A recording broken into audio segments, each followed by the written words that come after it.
You're listening to Jump on the Bat-Wagon, hosted by the Watchtower Database. Visit WDB on YouTube for video essays, timelines, fan theories, and much more from the DC animated universe. And now, please enjoy the show.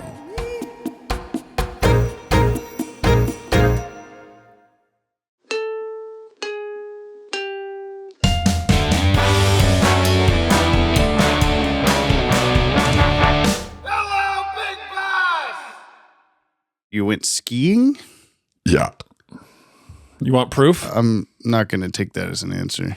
I do want proof. Ski for me now. If you can't do it, you're lying. You're going to show me a photo. That could be anywhere. How about that? The photo of a fluffy dog on the ground does prove to me you were skiing. That's a mountain. That could be any mountain. Let's see. It's a very pretty mountain. Where is that? This is on Bachelor. Oh, okay. Okay. Now everyone knows where you live. You live on Mount Bachelor. Sure. I kind of wish I did. It's really pretty over there. How would you stay warm? I would adopt 1 million mammals, and I would live under the mammals. They would be my source of warmth, and they would bring me food. You just I would adopt 1 million mammals. It's the easiest solution to stay warm. If you've ever tried like a blanket or a fire or something, a coat, you're doing wrong. it wrong. Try 1 million mammals. Boy, what? Not like 4 or 5. It has to be a full million. Well, I mean, it's like you might have like a couple of deer, but also some like minks and some rats and like smaller creatures. As soon as I said rats, my brain went like, rats lay eggs, you idiot. And then I thought, hey, brain, no, they don't. And it went, oh, yeah, all in the span of about 1 second. So Man. I'm really smart, you might say. You're on top. You're on top, like 1 million mammals? You're underneath 1 million mammals. Oh, you're doing great. I think you're that's so somehow warm. the subtitle, even though it has nothing to do with the episode. Spoilers. There's not 1 million mammals in this episode of Batman Beyond. Have you ever counted? Today. No. Well, let's count the total amount of mammals while we watch the show and not really pay attention to the episode. Humans are mammals, just saying. I know. That's what I'm saying. Yeah. Even though they don't lay eggs. Well, at least afterward, we can try to recollect how many mammals we saw. Yeah. And how many egg layers. What are those called? Why don't we have a word for that? Non-mammals? I bet there's a word for egg-laying animals. We just don't know what it is. I certainly don't. Even after 161 episodes of, that doesn't really work. This is the 161st episode of Jump on the Bat-Wagon. It's a podcast. Would you like to listen to it? Oviparity. Oviparous animals are animals that reproduce by depositing fertilized zygotes outside of the body, known as laying or spawning, and metabolically independent. Do you want to stop listening? No, I'm learning. Oh, okay. What? Oviparity? Oviparity. A.k.a. oviparous animals. Metabolically independent incubation organs, like known as eggs. Freeze frame on Wile E. Coyote word. That's not a real thing. Okay. Nobody has ever. What? Ovoviviparity. Ovoviviparity. Yeah. Whoa. This is the episode today. Happy April Fools. A form of reproduction between egg-laying oviparous and live-bearing viviparous reproduction. So a mammal and a non-mammal fuck, and then it's ovoviviparity. That's pretty cool, man. I'm James from the Watchtower Database YouTube channel, and I'm here to show my good buddy Ova Viva Brian the entire DC animated universe from start to finish for his very first time in the controversial, how do I do this? 1 million mammals order. Airdate order. Ha ha ha. So he may view these shows the way mammals experienced them in the far gone days of the 1900s. See, it all worked. Today we're watching the Batman Beyond episode Dead Man's Hand. Dead Man's Hand. I thought it was Dead Man's Hand. Ovoviviparity. Wouldn't that be such a cool coincidence? Is it ovoviviparity or ovoviviparity? Well, when you said it, I was thinking like parody, like Weird Al song parody. Yeah. And it's parity. It is. Anyway, your prediction before was this had something to do with zombies or some shit, and then you immediately changed it to no, cards. And I said yes. Cards. I actually had to look this up because I was sure that dead man's hand must be a phrase that exists already, but I didn't have it in Trivs. The Google tells me that it refers to a 2-pair poker hand of black aces and black eights, famously associated with Wild Bill Hickok, who was reportedly holding this hand when he was shot and killed in Deadwood, South Dakota. I almost said Carolina. Also, when I read Wild Bill Wild Bill Hickok, my immediate reaction was to say hiccup instead, because that was the Rugrats parody. See, it's all coming back together. We do this show where Zany was smart. Are we? At the time, I don't know. This recording... 1:51 p.m. Batman Beyond is streaming on Max and available on DVD and Blu-ray.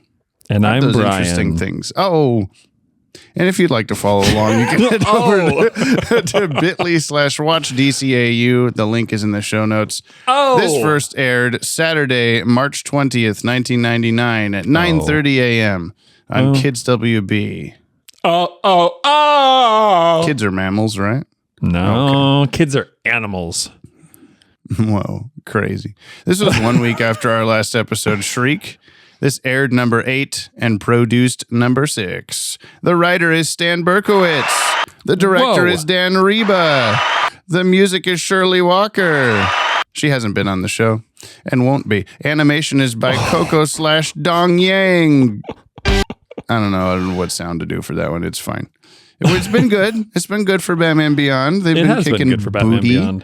But you know what else is good for our booties and not really is coffee. Doing 30 squats. You, the listener, could head over to the link in the description to send us 50 squats or however many you just said. I already forgot. Was it 30? Yeah, who knows? And support the show. We'll give you a shout out in an upcoming episode and we'll plug your shit. That's the tie-in I was making about booties. We'll also do a push-up for every $1. Or a squat. So send us coffee for our health and your entertainment. And today's Yoppie Bevs come to us from Kyle Naranya, who bought a Yoppie Bev, says this is for 2 months of Brian's rent. Let's do 5 push-ups, I guess. Or do you want to do 5 squats? What do you want to do? It's not hand-related. We can do squats. You got weak hands today. I got those. He can't clap. He's got those weak man hands. He's got ski fingers. Dude, I didn't know my hands were out of shape. I thought I did enough building and grabbing and stuff that it would be fine. It wasn't fine. He does the grabbing. Pretty much anything. Like anything I grab. We could do 5 sit-ups. What do you want to do? I'm going to do 5 sit-ups, okay? Okay, we'll do sit-ups. You can't see them, though, because they're going to be on the floor out of 1, view. 2, 3, 4, 5. Yeah, I'm right. so fit. 1, 2, 3, 3, 4, 4, 5. 5. Yay. I feel overviviparious right now. I think I did not do what would be considered to be an actual sit-up. I think I did a crunch. Crunch? A sit-up, you have to go all the way up, right? I think so. Sit up. I didn't do that because I can't. I did. Because there's fat there. Although it hurt because I was on my belt on the hard I should floor. have made you do that because your guts are bursting. No, they're okay. Gut update? They're okay. Okay. Yeah. That's good. We didn't plug the Film Realists podcast. Oh, we sure didn't. I think we need to. What's the latest episode at the time of this recording? A Minecraft movie. I saw man. that. I saw that come up, and I was like, "Man, I appreciate that he did that." Because I know there's a lot of people out there who watch Minecraft, but that's not a for me episode. No, I was out at a bar last night after band practice, and I sat next to people that I don't normally sit next to because I thought, "Hey, I'm always sitting by Joe and Delenn and people, and I'll sit by these guys." Mm-hmm. And 2 of them went to go see the Minecraft movie the night before, and I said like, "Oh, I'm sorry," and they're like, "No, it was good." And I kept thinking like, well, maybe it is. I don't think it could be though. You know what you should do? You should listen to the most recent episode of the Film Realist podcast. Yeah. And there's one that I saw pop up and I'm like, oh, I want to listen to that, but I want to see the movie first, which is Mickey 17 that he did like a month ago or so. Yeah. So that's the next big one in my Kyle queue that I got to go to. So, listener, I'm just going to like rattle off some things here. Like Reacher season 3, Daredevil Born Again, Friendly Neighborhood Spider-Man and Cobra Kai, Captain America, Brave New World, Love Hurts. There's just Castlevania, Skeleton Crew, all these, like, if you like it, if you're watching it, Kyle's talking about it. So, like, go listen to Film Realists already, would you? There is a, like, 2 or 3 minute, like, clip from the new Superman movie coming out in July that plays before the Minecraft movie. And I was like, I guess I'll have to go see the Minecraft movie. Maybe I'll just do that thing everyone did with Star Wars Episode 1 trailer where they just watch that and then they leave the movie. But then they released that same clip supposedly on the internet. So I've seen it now and I don't have to go to the Minecraft movie. Yay! But maybe do it's have good, to listen. Maybe. Who knows? You do have to listen to the episode. I do. Yeah. But anyway, thanks, Kyle. Thanks, Kyle. Well, let's go watch Dead Man's Hand. Oh! Please. Whoa. Okay. Okay. You're late. Dana again? That's all over now, thanks to you and this job. Don't dramatize. You two will be back together soon enough. And in the meantime, we've got to figure out how to stop this gang. I gave them a lot more than they expected. They're gone. They'll be back. We've got history, they and I. The Royal Flush Gang's been around a long time. They're a family. They bring in new members, sons, daughters, husbands, wives, as the older ones retire or go to prison. They think they're better than everyone else. The aristocrats of crime.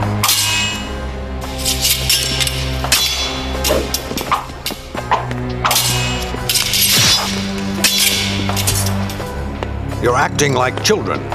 If you'd been pros, Batman would be dead now. We got away with the jewels. What difference does it make? I'll tell you the difference. Years ago, when I was your age, he broke up this gang for a while. He outsmarted us, humiliated us, and I've been waiting years to pay him back. Ah, the old revenge game. But tell me something, sire.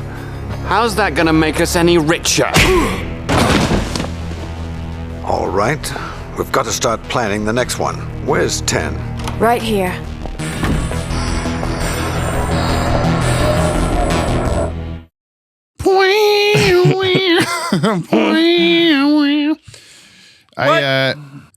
What?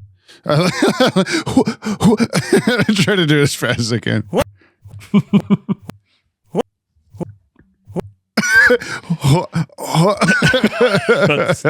That's bad. It's bad. The bark.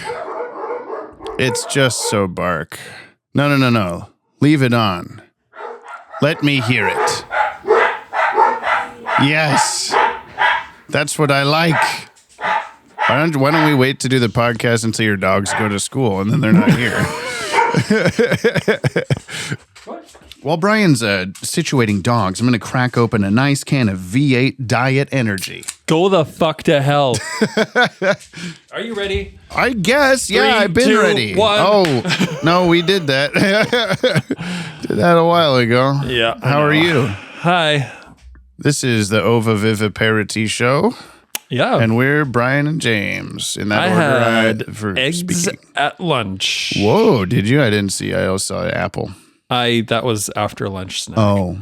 I had ramen and I put eggs in it. So Did you put apples in the ramen? No. You ever tried that? no. Because I haven't. Would you tell me, please, what happened in Dead Man's Hand? Synyap, synyap. If you're wondering, synyap, synyap. What you just watched, synyap, synyap. Is Take a posting listen to the videos on synopsis. YouTube. The shortened summary, which is sometimes kind of long. Oh. Tell me the synopsis of Cooney Phoenix's YouTube videos. Pigeons. Whoa. That's all I'm going to say. No spoilers. Dead Man's Hand, what happened in it? Okay. God, okay. There's a family who is rich and they want to have more riches. And so sure do. they dress up in playing card styles and they go on rampages to get more stuff. Yeah. Batman the Terry man tries to stop them.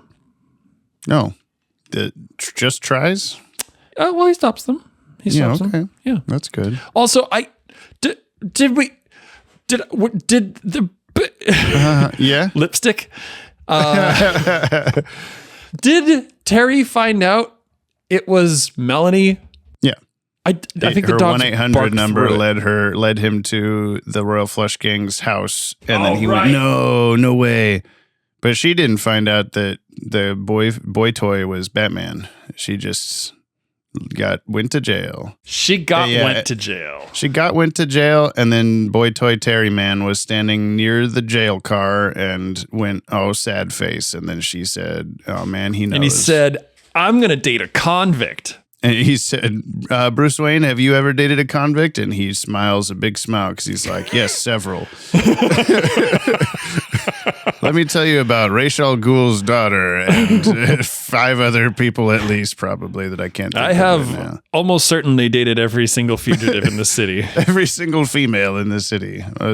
Sometimes there's an overlap, but we don't talk about it. But let me tell you about one of them specifically, because I really liked that one. That's how He's exactly all what he like, let me says. tell you about Selena. Kyle. Kyle.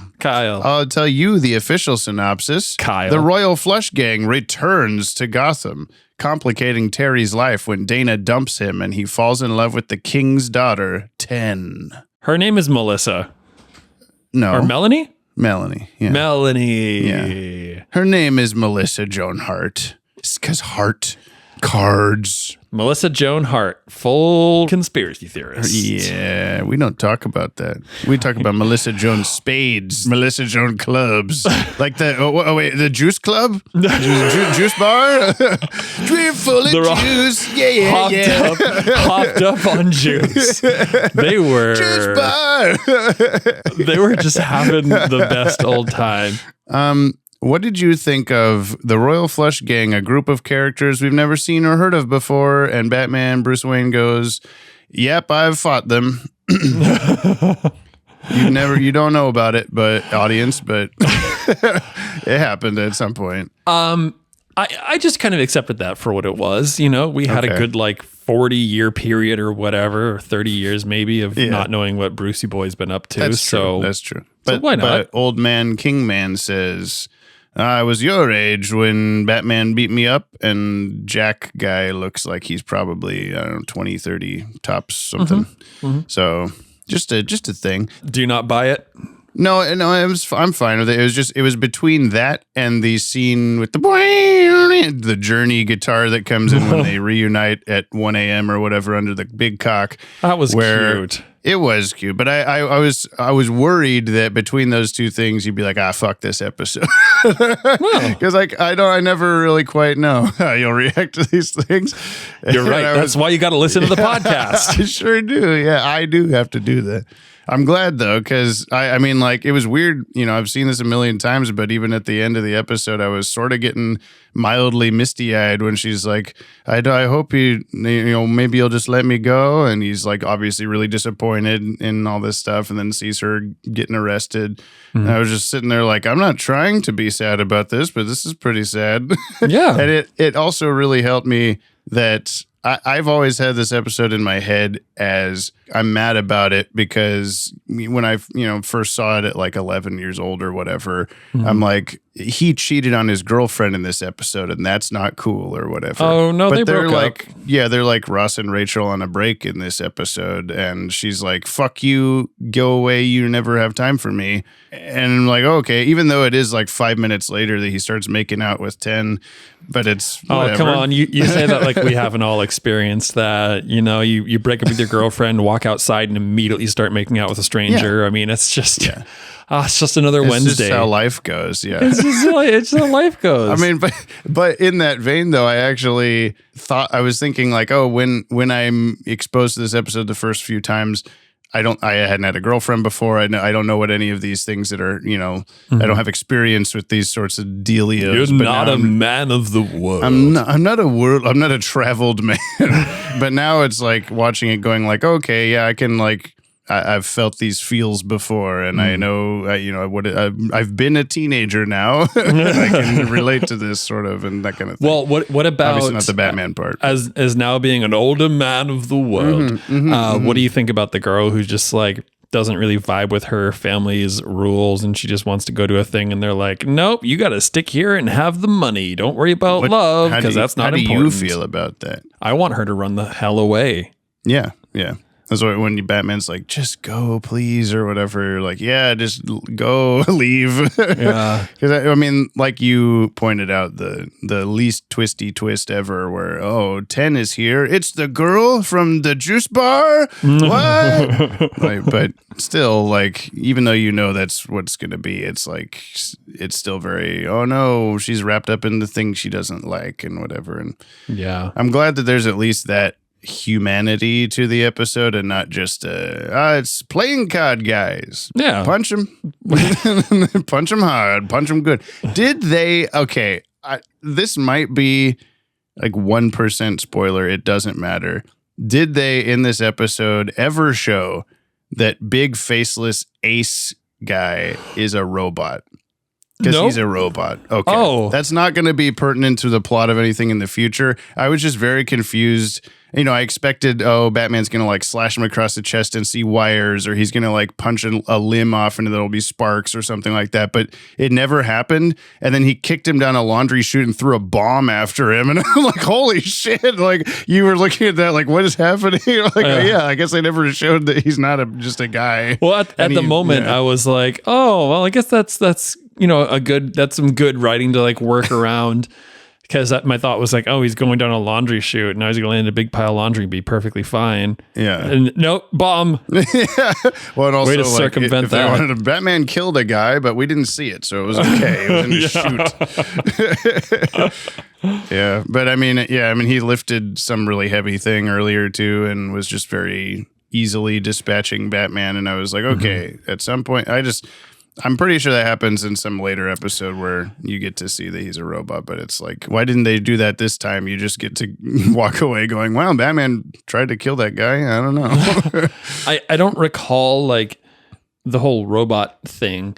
Maybe they showed him as a robot walking into the paddy wagon at the end. I don't think so, but I didn't see like if he was a robot, it wasn't a big enough deal for me to even catch it, because that was just that like one profile shot of them walking into it, and it was just like, oh, there's the girl, and I didn't even bother looking at the rest of the family. What would they have had him plugged into something or something? What do you mean? No, he just looks like a Helldivers 2 enemy.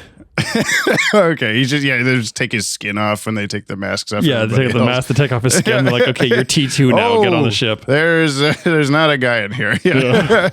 I feel like the only like subconscious thing even was just whenever they're all in like their normal rich people clothes in their house, and Ace is still looks like that. Like he still looks Royal Flush Gangy, but I love that they're like how do I say? They're just in still like supervillain garb when they're at their home. Yeah. Like the father's in like cape and like he's got like a Captain Hook ruffly shirt. Yeah. And like a monocle. Yeah. Can you imagine him going to the grocery store? Be like, I'm here for some milk. I don't think he'd do that. He has all the milk in the world. Why did he keep saying that as if that was some kind of like he's fighting Time Man, and he's just got this like we've got all the time in the world, as if that's going to be some kind of like plot point, and he's just like waiting for it to line up. It is a reference. So Stan told us last time that it was George Lazenby playing King. Or he said he was in the episode. So this is a reference to "We have all the time in the world." But he said it the Honor Majesty Secret Service. He did say it twice because James Bond line that he said this James Bond line, famous movie quote. Yeah. That's why he did that. Okay.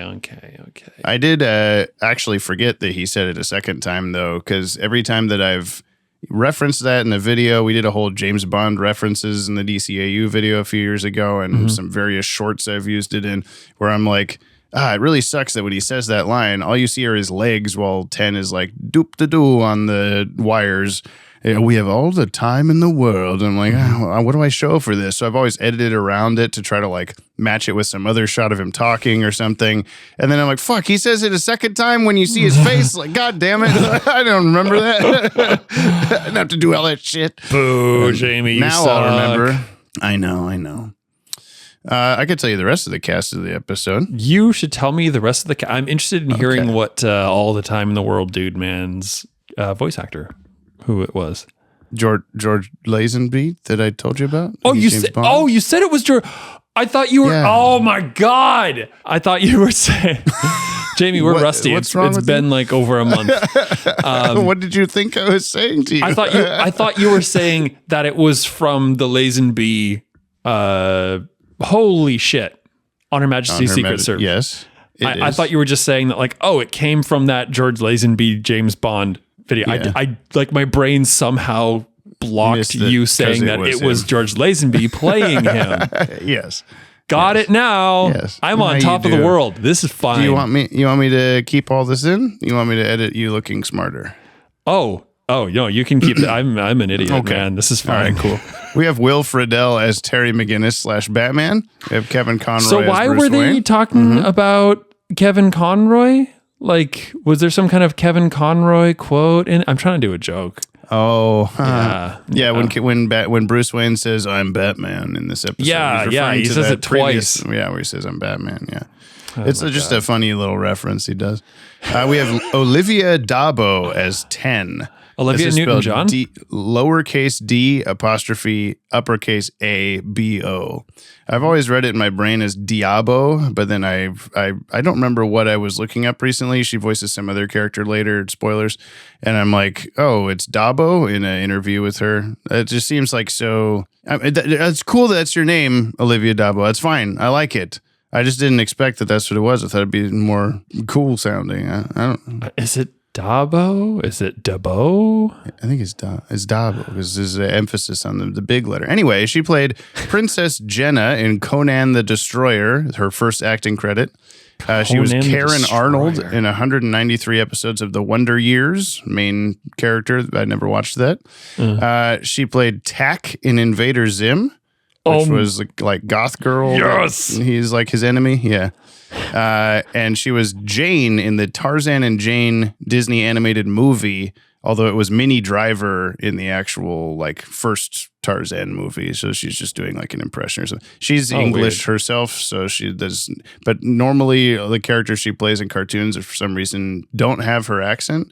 So they're like, hey, come over here. Don't like use your voice though.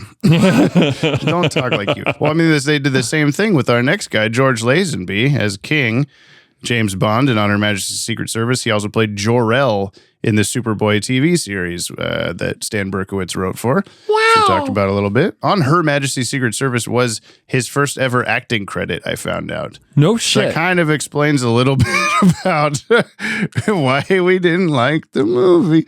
It wasn't just the acting. Although it wasn't really his acting that was the bad stuff. It wasn't the best acting ever, but I was just very shocked to see that. Like, no, he must have been in something. Yeah. Just come be James Bond, some guy. I can't wait for that to happen to me. Yeah, me too. It's going to be walking down the street and be like, hey, think you can play James Bond? I'm like, yeah, I hate martinis, but let's give it a go. I love stirred martinis. Is that going to be a problem? Fuck this guy. Stirred, not shaken. Yeah. No. We have all the time in the world. Yes. Amanda Donahue as Queen. This is her only DCAU acting credit. She was also in the Legend of Tarzan Disney animated series as Lady Waltham. I just included that because it was a weird crossover. Mm-hmm. And Miranda in Liar Liar, who is the I've had better woman sleeps with. Amazing. I thought that was pretty cool. I didn't realize that was her. Scott Cleverdon as Jack. He was previously Thomas Blake in Cult of the Cat, the big main Wolverine-fingered man. Yeah. Lauren Tom as Dana Tan, who was barely in this and said you called her a bad word. You said mean things about her. But she was probably right because Terry's being Batman and stuff. He can't do both. It's just too hard. Brian George as Samir. Guy on the boat, maybe? I don't know who Samir is. Yeah, it could be the rich guy. Yeah, the guy, mine is bigger than yours. Additional voices in Sub-Zero, line. Councilman in Lasok, and the Jazz Man in I Am the Night. Oh. Who tries to kill Commissioner Gordon. Candy Milo as Nicole, I think probably the blonde lady on the boat who falls off. This is Who her looks only... kind of like Nicole Kidman? Yeah, or that's not probably Nicole. the character. Wait a it's minute. named after. Not Nicole Kidman. Who am I? Olivia Dabo. No, that's the one. No, who am I thinking about? Who like 90s blondes? Melanie Walker. No. I don't know, man. Madonna. Alicia Silverstone. Courtney Love. I don't know. I can't even. Melissa Joan Hart. Candy Milo also plays Granny in Space Jam and various other Looney Tunes projects. She is Dexter in most Dexter's Lab video games, but not the actual show. Coco, Madame Foster, and Cheese in Foster's Home for Imaginary Friends. Amazing. And she was also one of the performers of the theme song for Chalk Zone, which is a weird credit to have. What is Chalk Zone? You never watched Chalk Zone? I might have been a little after your time. It was a cartoon about a kid with magic chalk. He draws shit. The chalk drawing come to life. Cool. It wasn't bad. It was short-lived. And last we have Joe Lala as sailboat captain. He was previously Dickie the Thug in Bane, electrician in Fun and Games, Maitre D in Identity Crisis, Gun Runner #1 in You Scratch My Back, and Spike in Golem. I do not who was a recall Joker. the captain saying anything at all. Yeah, I guess I don't know. Oh, no, I'm thinking of an episode of a different show I watched earlier today that also had a sail. Oh, it was sailboat captain was little man on small sailboat at the very, very beginning where big rich people boat hits it and he goes, fuck you. At the, That checks out. That checks out. Yeah. I have a little wee trivs for ye. Would you like to hear him? Not in that accent, I don't I'm want. not going to do it. Okay. When the Royal Flush Gang is ambushed by guards at the museum, their playing cards disappear.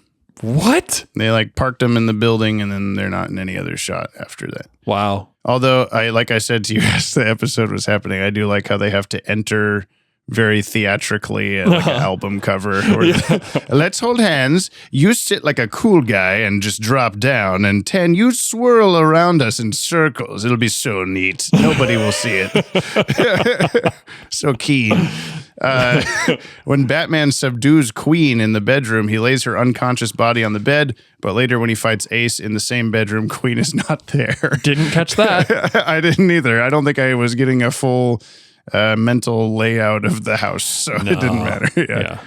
As Terry and Melanie say goodbye after their second date, she goes away wearing Terry's jacket. I called it. When Melanie calls him telling she can't see him anymore, Terry is seen wearing his jacket. Yep. Yeah, I said, that's my jacket as she's running away. And then you said, how'd he get his jacket? And the next day I'm like, oh yeah, I think that's in trips because I wrote these like a month ago. Though the Royal Flush Gang supposedly existed during Bruce's time as Batman, we never saw them during BTAS or TNBA. They are in fact villains from the comics, making them the first non-original villains of this show if you don't count Blight, who is visually based on Dr. Phosphorus, a scientist who worked for Rupert Thorne and got caught in a nuclear power plant meltdown. Rupert Murdoch, sorry. Yes, thank you.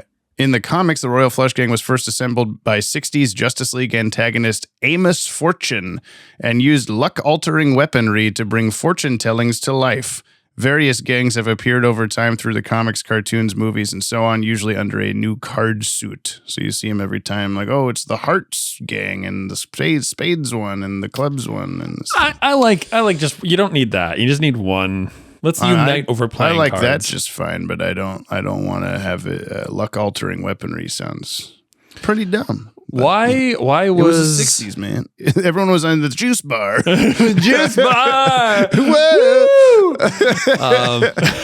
Party time is excellent. Juice bar. I need to rewatch Wayne's World. Yoppie Foods juice bar. Was it Juice Bar or Juice Club? It must have been Juice Bar. I think it was Juice Bar. If it was Bar. Club, the Royal Flush Gang would have attacked it. Am I right? Yeah, Anyway. you are. Whoa. Thank you. Whoa. So my question is, why is I don't want to get this one wrong. Melanie, why is she 10? Because there's no like, there's like a Jack, but there's not like a Jill. Is that why? What? Oh, I guess. I thought I understand what you're asking now, but at first I was like, Brian, Jill is not a card. Oh wait, that's what he's saying. Yeah, I guess. Yeah, because all the face cards and whatever. Although Ace is not. I don't know. Maybe because it's. I don't know poker shit. Okay, leave me alone. Also, when there's just no mention of the Joker. No. Come on. Why would there be? Because cards. Because cards? Did you think the whole time they were going to be connected to the Joker in some fashion? I mean, I didn't know, but I was open to the I guess. possibility considering his name is the fucking Joker. Yeah, I suppose so. I could have at least had some sort of throwaway like, oh, he beat me up in the past when I worked for the Joker or something. You know, I don't know. But it didn't feel weird to me. But now that you mention it, it feels weird. So thanks for that. That's what I'm here for. Thank you. I like that about you. According to Alan Burnett in Starlog magazine in February 1999, the crew had toyed with the idea of using the Royal Flush Gang in Batman the Animated Series and Superman the Animated Series, but couldn't find a way to bring them in until Batman Beyond. I wish I had more information about that, but I don't. I'd like to know what they were thinking about.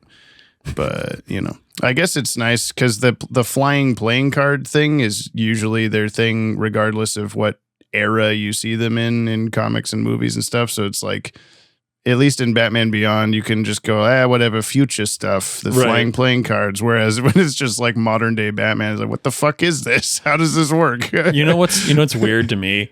I kind of like that take on it because in the back of my brain, I was like, oh, this is some stupid Superman villain, isn't it? You know, where you just get the whole like, oh, it's like Superman. You just gotta expect aliens and flying playing cards. Flying and it's just playing like, cards. it's like, oh no, they're just rich and they bought some like hover tech.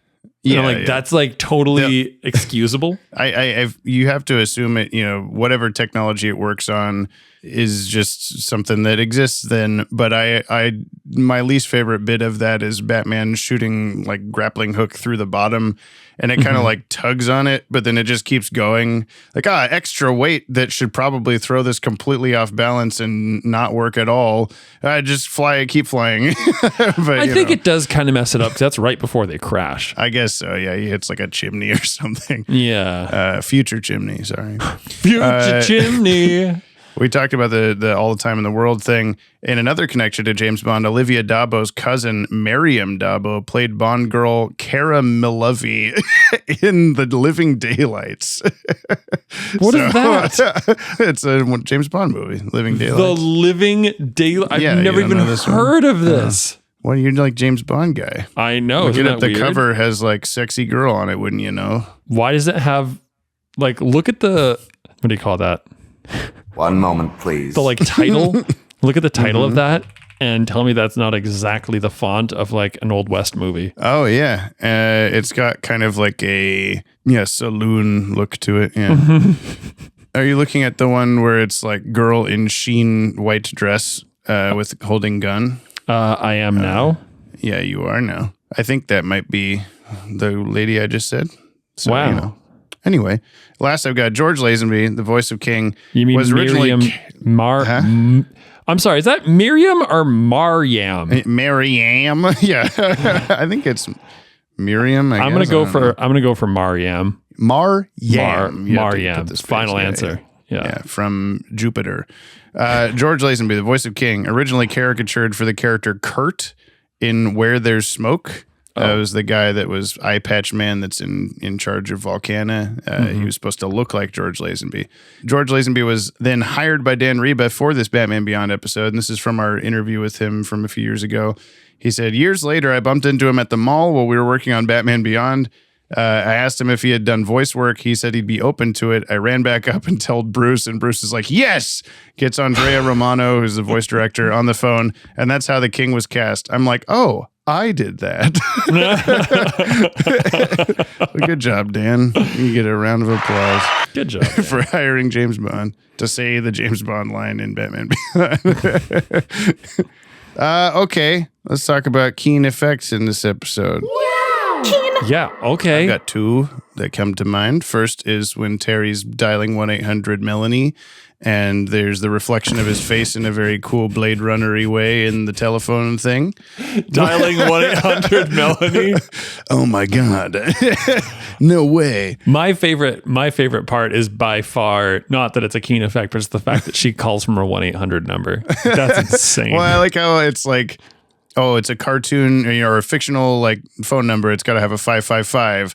But then they're like, no, that wouldn't be enough digits. So what do we do? 800-555. 800-555. 5555 today. And my second favorite keenest thing was just pretty close to the start. They're on the rich people boat, and Queen lights up her like electricity scepter thing, and it has like a bottom lit cool thing on her face. Keen thing on her face. That's pretty keen. Mm-hmm. I was definitely noticing the fire in the explosions and like the depth of it again, which I always kind of like. Especially when when Ace came whooshing out of the laundry chute with the fire. That was cool. Keen. Well, the explosions now from like I think we've said this before, but we used to say like, the TMS when TMS does explosions, like, yes, thank goodness versus everybody else. But then now it's like Coco Dong Yang doing some good, like whenever they're on the boat at the start and they're shutting down shit, she zaps the shit, and then you see inside like the inner workings of the boat, and there's like little pops of explosions coming out of gears and stuff. Yeah. And just the way that they kind of like shoot out real fast but then immediately slow down, it just had good momentum to it. Like it felt like it actually shot out of there. Otherwise, any other previous episode in Animation Studio would just been like a broccoli cloud looking orange shape, and it just kind of comes out of there. But yeah, I also like that, something that I've complained about in the past is that like, oh, you like hit this computer monitor with a crowbar and then it just explodes. Like it's gasoline. A book fell on it. Yeah. Yeah. This was like, for whatever reason, this felt more excusable. Like this felt more like it was like an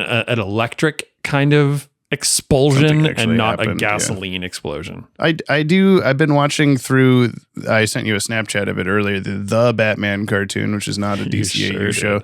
I sent you the Snapchat of Mayor Adam West masturbating in a theater.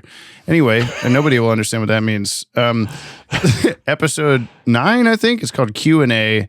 For the listener, a guy playing a piano sits on a whoopee cushion, and then it cuts to the audience, and the mayor is just like, it really doesn't look like that, but I noticed he was moving his arm weird. He's having a tweaky arm, and you can't see what his hand is doing because it's from like the chest up. Yeah, and he's just staring at. I think Dylan, my friend Dylan, had a very good description of it, and I hope it's still on Snapchat. Oh yeah, such a stoic busting, he says. a very concentrated tug. Anyway, watching that show was my point of this. There was a bit where in that show early on, like Batman gets one of his ears on his costume chopped off, and earlier you had seen that he has like a radio in there to talk to Alfred, and after the little ear nub gets chopped off, there's just sparks constantly coming out of there to show the child watching a cartoon. Electricity is there. There's electricity. Whereas like, I feel like I just changed a light socket light switch on my wall, and I don't know anything to do with any of this shit. And God, turn off the power, plug the wires in. But if I'd forgotten to turn the power off to the house first and then started doing that, I wouldn't have opened up the light switch and it wouldn't be going with like lightning shooting out like it would in a cartoon. So there's something like every once in a while. That would be kind of handy though. It would, yeah. Oh, the power's still on. Whoopsie. But I didn't die. But that happened in this episode where, did you disconnect the alarm? Yeah, let's go. And then it shows the wires are still zippy zappy live wire effects. And it's like, okay, I don't think it would do that, but how else are you going to know that? Oh, she fucked it up. It just zooms in on the wires and nothing sparks. Yeah. Boom, boom, boom. It zooms in and x-rays on the whatchamacallit that you open up to Electrons. turn the the breaker. Yeah, and it's still on. You have to read the list though to see that. Like it takes way too much. Anything else, Keen? I did like the music in when they're fighting in the like museum or whatever. When Batman first shows up, you don't look so royal now or whatever, and just the music. That whole fight scene was very keen. It wasn't like the same riffs that you hear every single time Batman's doing anything. It was like a very specific theme or something for that. So yeah, I didn't listen to that at all. I don't listen to the music. I just wait for Jordan to tell me what happened, and then I respond in kind. What a fucking transition segue to this. Hey, music. Hey, it's referencing an episode we've seen now. Wow. This is Jordan Blumen's Musical Minute. Here it is. Now over to the Musical Minute. As always, the fight scenes are very cool in this episode. They actually used the main theme notes, like the main theme melody in the fight scene at the beginning. They don't do that super often. It's not that they've never done it. I just like noticing it when they do it. The rock music in the club, the diegetic music, sounded a lot more punk rock than usual in this show. Thought that was kind of fun. The juice bar. Worth noting. There was some standard soap opera romance music when Terry first meets 10. And I was genuinely kind of amused by the full-on romantic power ballad that goes on when he goes to meet 10 later on. And it felt a little bit overdramatic for having just met someone like that day. But he did wind up giving her his jacket, so I guess they're getting pretty serious. Good thing he had an identical one to put on the next day. I do super love the music at the end when Bruce is saying, "Let me tell you about a woman named Selena Kyle." I thought that was really good, warm music. Never apologize for loving your fandom, and try to stay optimistic. Thank you, Jordan. Thank you, Jordan. There was something interesting about the animation in this, and it might have been like this the whole time, and me of all people have not noticed, but anyone that ran somewhere in this episode ran like this. I don't know if you noticed that. They like fully extended their arms out and then like punch, like you're one at a time. One arm is like punching yourself in the tit. The other is fully extended. And then you just go back and forth like you're King Konging it. When they're in the Batcave. I'm sorry, that is just 80s aerobics. Like if you could do a TikTok real quick, Jamie, of that, that like video of like the 80s dance aerobic. Are you talking? What's his name? The redhead guy? No, not Gene Simmons. Is that his name? No, Richard Simmons. Richard Kiss. Simmons. Yeah. No, I'm talking about the. Does this? Oh yeah. So if you could put that music to them running.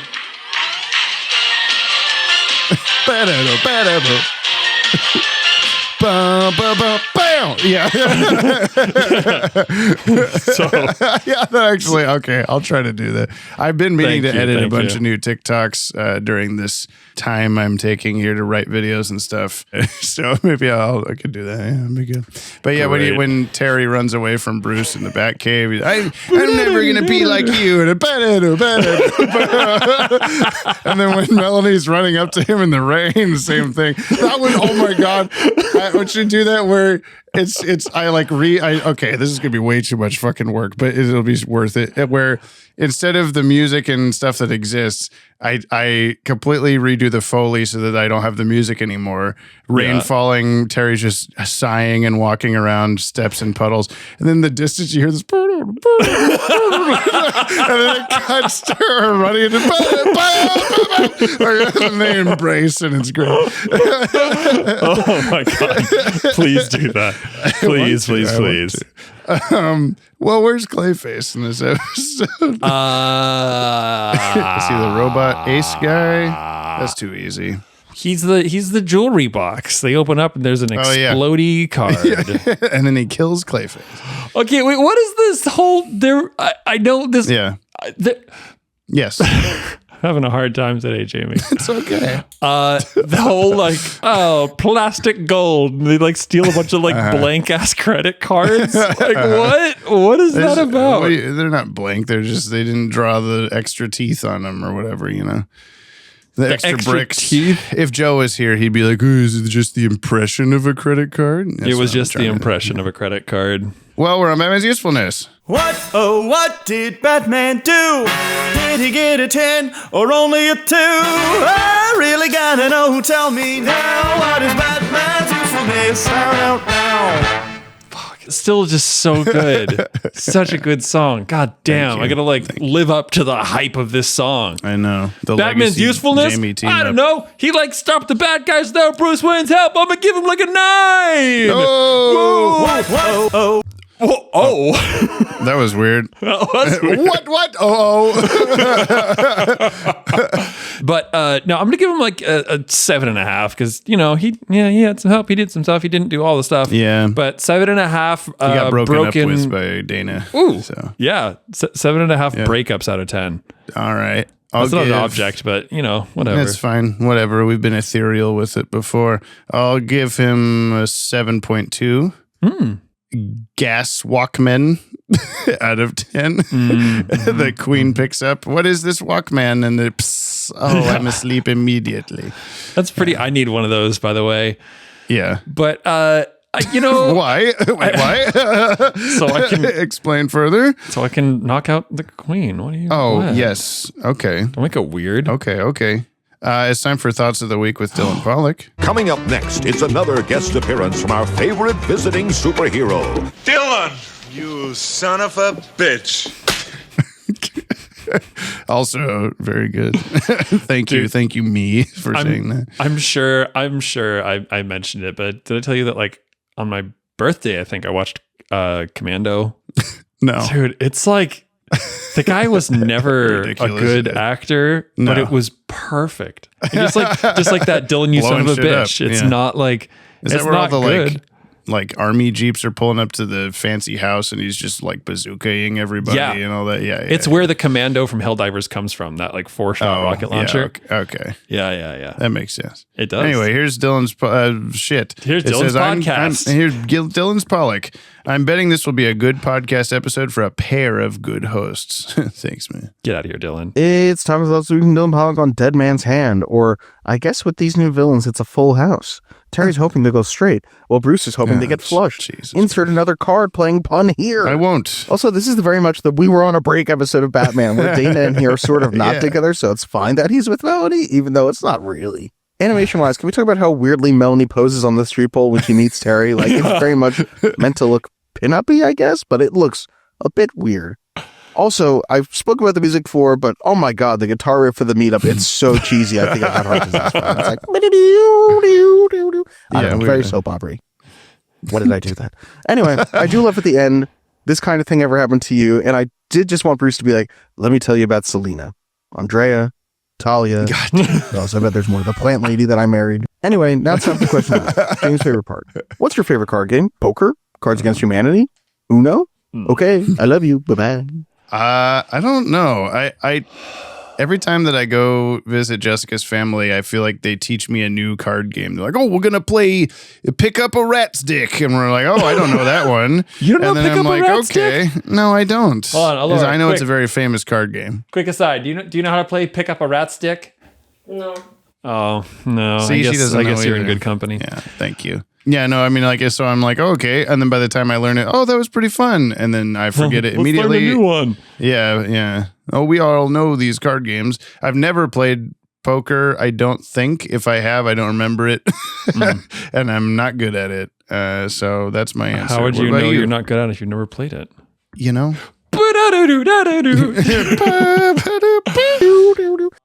I'm like, I accidentally rewound to Dylan going in this voice message right then. Okay, sorry. Anyway, what's your favorite card game? Well, we know I'm 400, right? Yeah. So you like Old Maid? I like and Solitaire. Go Fish. Solitaire, all right. I dig on some Solitaire. I played a decent amount of Spider Solitaire at Big Bus. I'm sure you did. Sometimes, yeah. Yeah. Because I'm younger and I play Spider Solitaire. Is that what Yeah, you're trying to say you to me? just get a bunch of spiders and you stack them and you try to I put your this spiders spider in goes order. with this spider. All the spider, please, not again, not today. We've had enough, sir. Wow, he keeps playing solitaire with my family. It was this episode. Books or hip hop? I'm saying hip hop. Juice Books. Bar and Journey. Okay. I'm saying books. Okay. I'm not going to give you a All reason right. why. Okay, that's fine. The top 10 for Batman Beyond, we're swiftly approaching an actual 10, but where are you putting it? Jamie, I need a cheat sheet for Batman Beyond. Did you do that? Okay, well, ask me questions. Oh, I did. I haven't made it yet for you. I'm sorry. I can do that soon. Looking at my list here, Rebirth, Shrek. Hose. Rebirth, Shrek, Hose, yeah. I got Golem. I remember Golem. Uh-huh. Which is Meltdown? That's Mr. Freeze. Oh, right. Oh, okay. Shriek is Shriek. Blackout is Ink. Hose is Hose. Which is Hose? Heroes. Fantastic for 3. Oh, ew. Which is that staying at the bottom. I'm going to put, yeah. Yeah. I'm gonna put yeah. I'm going to put Card Game with Your Family at number 6. Pick up a rat's dick. Pick up a rat's dick. I can't. Oh, damn it! That's got to be the subtitle. No, I it's can't. not. You can't put that options. in there. There's been options. I think I'm going to put it at number 5 under Golem above Blackout. Really? Because I thought Blackout was very keen and action packed. Yeah. And it's very hard to rank these Batman Beyond episodes except for Heroes because they're all just pretty dang good. Mm-hmm. But I think, like I said, I felt some actual feels at the end of this one. Oh, yeah. And okay. I like the, teenage angst love story thing going on. I get that, and I support you. I don't know. I feel like it was a little more of a throwaway episode, but I understand that. Yeah, let's shake hands or hug or something. You wanna? What are you doing with your hand? Sorry, I'm jacking off in the audience to the whoopee cushion. Whoopee cushion's just on that really note, your thing. let's go to mail. They would not have to go to the future because we're already there. It's Batman Beyond. Already in the future, which is the past for the listener. And then I'll tell Brian the name of the next episode has to guess what it is. We drop What we drop? our weekly ups Oh yeah, those. into the comment box. Box. There sure was a lot. Now Jamie's mad. Too bad we're all At least I am. just Dylan Paula. I really want the lyrics. Into the comment box. There sure was a lot. always give first. That's always the one that gets. I just really box has always been so close, but it always gets overlooked. So I just really wanted to box that one. Yeah, if someone can comment box, that'd be great. Gonna get 5 big box in the chat. box.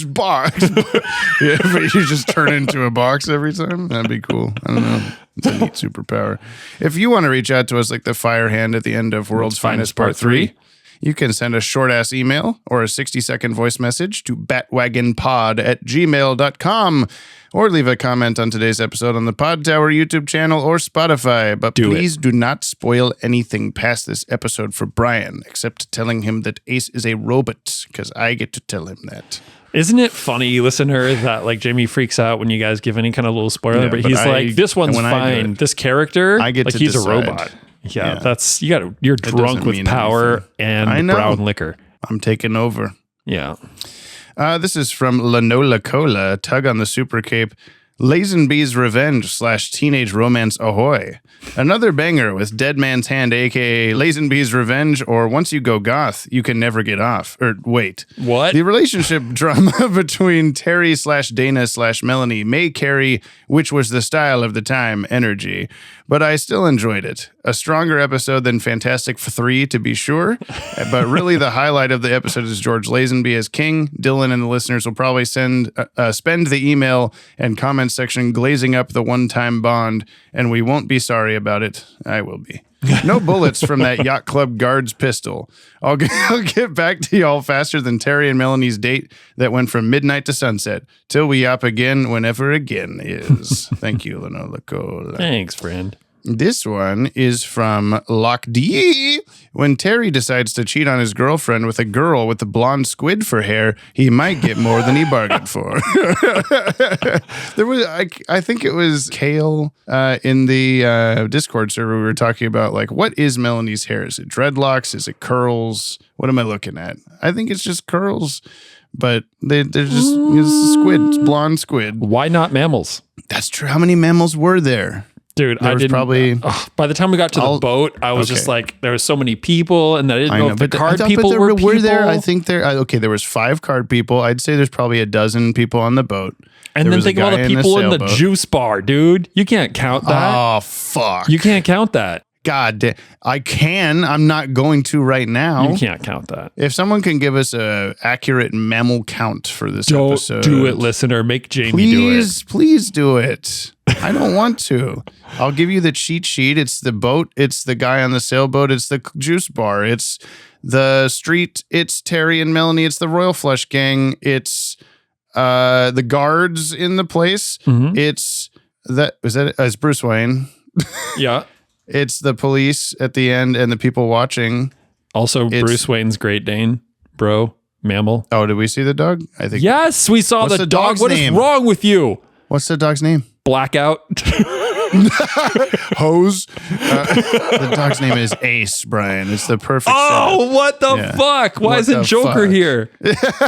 Why isn't the dog in the Royal Flush Gang? The Astral Beast cometh. Would you rather have your favorite song stuck in your head forever or never be able to hear it again? Probably never be able to hear it again. I think so, because that sounds like torture. Not a good song after it was stuck in my head. Like by the end of day one, you hate that song. Yeah. I can listen to the same song like 50 times in a row if I'm really into that song and be like, fuck yeah, every time.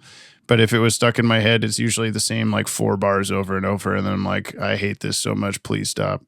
Yep. Brain, knock it off. Yep. Eric LeBeau, Dead Man's Hand, or Looks Like Our New Cat Burglars, a 10.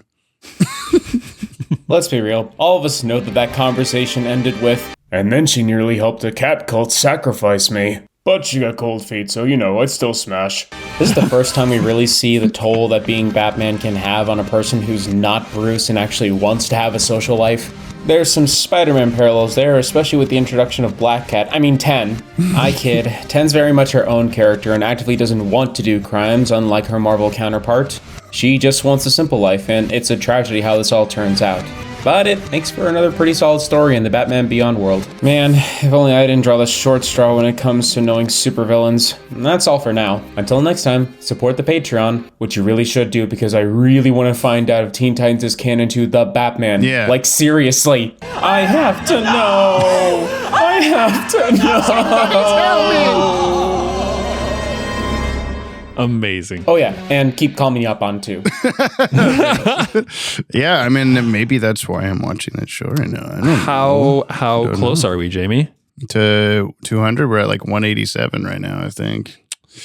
Oh my God. Go okay. over there, make it more 13, than that. 13 of you are definitely capable. Give me $1. It just has to be. That's Give like us $1. $13 or more.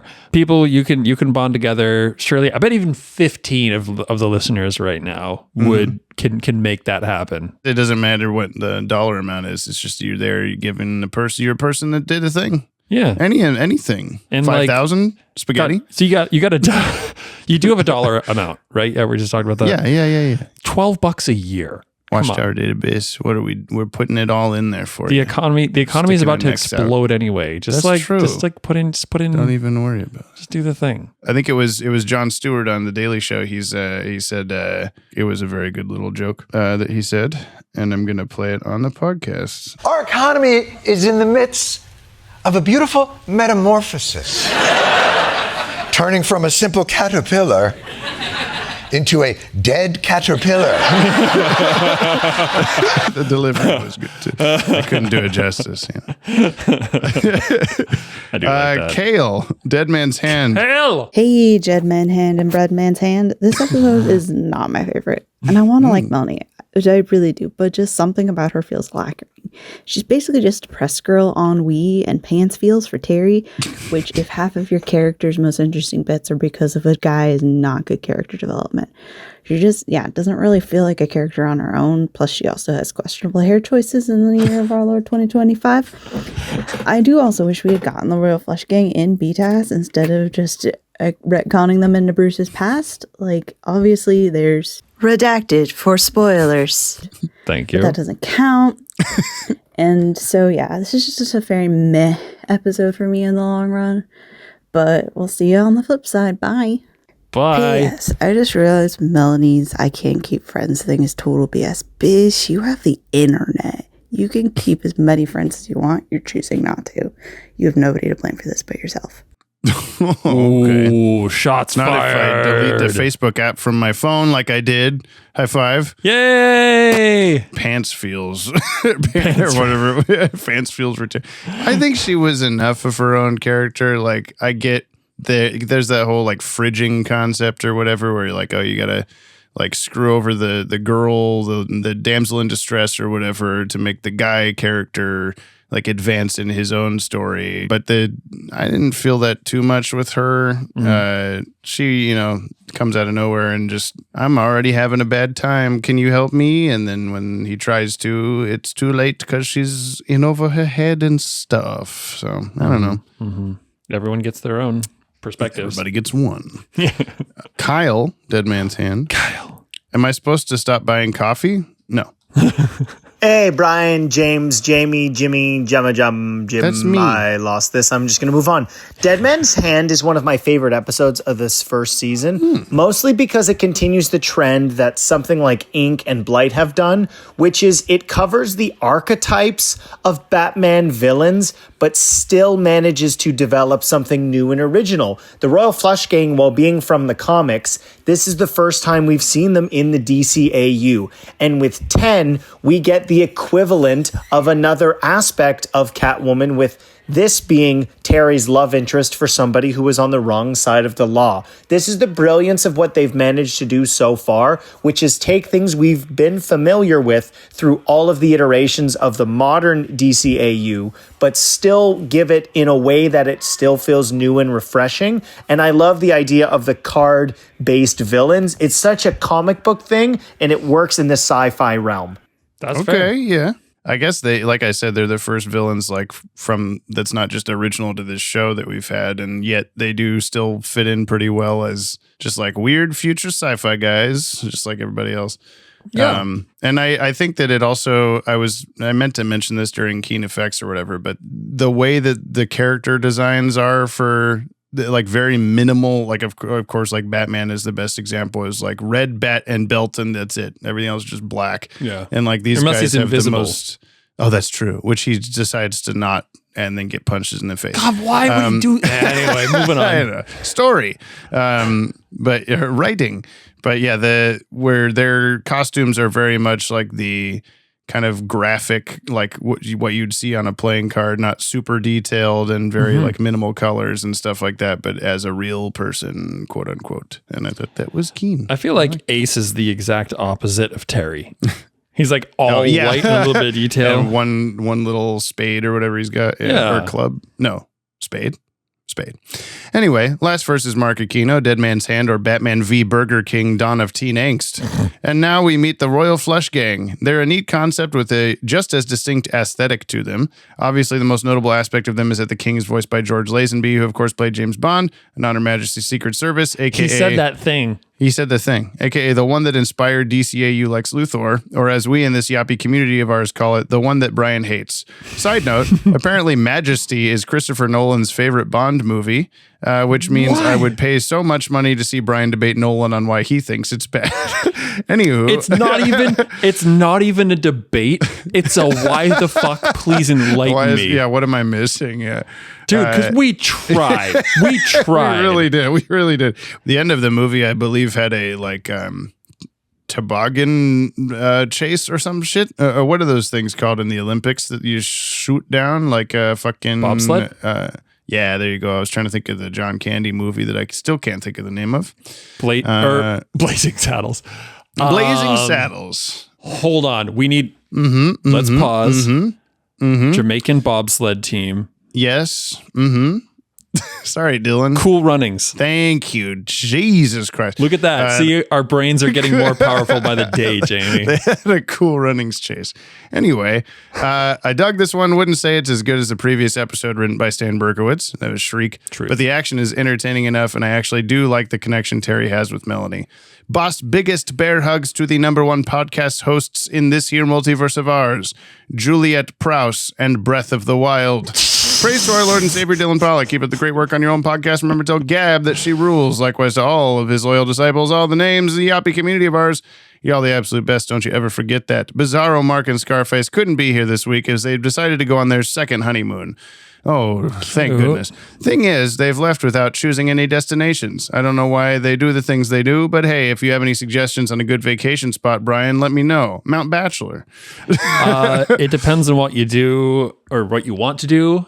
And how far you want to travel and what you want the climate to be. But you let me know those 3 things. It depends on what you like and where you're going and who you're going with and what clothes you're wearing and how much money you have and what time of day it is. Yeah. And what's your favorite color? What's your favorite flavor of Dr. Pepper? No, I don't want that one. I don't think there should be any besides. I want to be a travel agent. That would be a sick ass job. I just send everybody to Norway, well, though. it depends on these 60 factors. Could you please tell me everything? Just be like, someone walks into a travel agency and it'd be like, hi, I'd like to. I'm like, you're going to Norway. And they're like, but I want a sunny. I'm like, nope, just go to Norway. You'll feel better. Till next week, futuristic smoke bomb. Whoop, whoop, whoop. That's the mail. Would you like to hear the name of the next episode? Jamie, if you don't tell me the name of the next episode, I'm going to shit your pants. Oh my God. Well, I better hurry up and tell you that it's called The Winning Edge. It's Batman Beyond again. That was the wrong button. Tell me what happened in The Winning Edge right now. Is it like a samurai thing? Like a sword wielder? No. Shit. I will say, I won't tell you who, but it has a connection to a like present day Batman villain. A present day Batman villain? Like a expected normal Batman villain. Penguin? No. Penguin? 2 more guesses. Penguin. No, that's the same one. Penguin.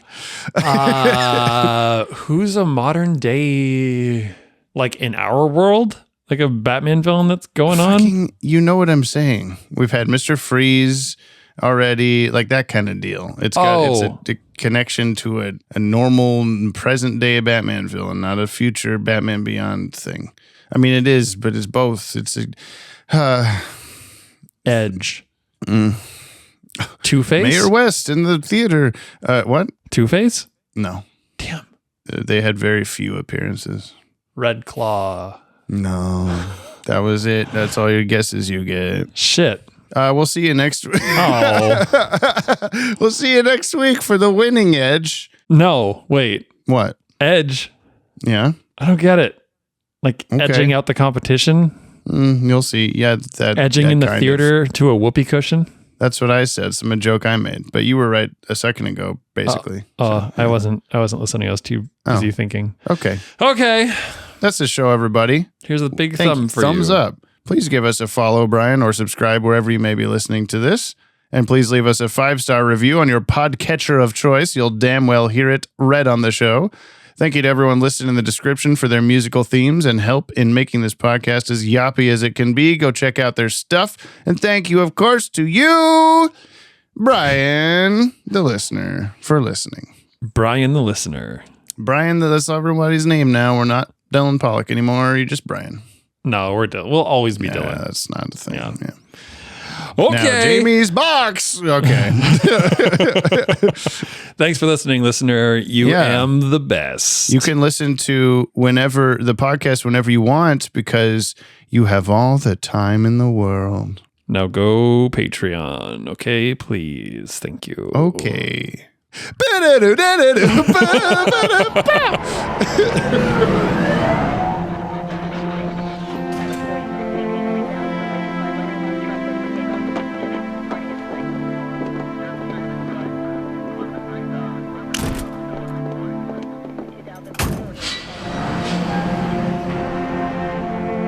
Mr. Wayne, those things I said, I'm sorry. This kind of thing ever happened to you? Let me tell you about a woman named Selena Kyle. Jump on the Bat-Wagon is hosted and edited by yours truly, James Strecker, and co-hosted by yours Briley, Brian Maneely. This podcast is brought to you by the Watchtower Database, your one-stop shop for all things DC Animated Universe. To send us a Yoppie beverage, nab some sick show merch, or support us on Patreon, you can visit the links in today's show notes. And thank you very much. Please leave us a 5-star review on your app of choice and follow us wherever you listen to never miss a new show. And we'll see you next episode, same PP time, same poo-poo channel.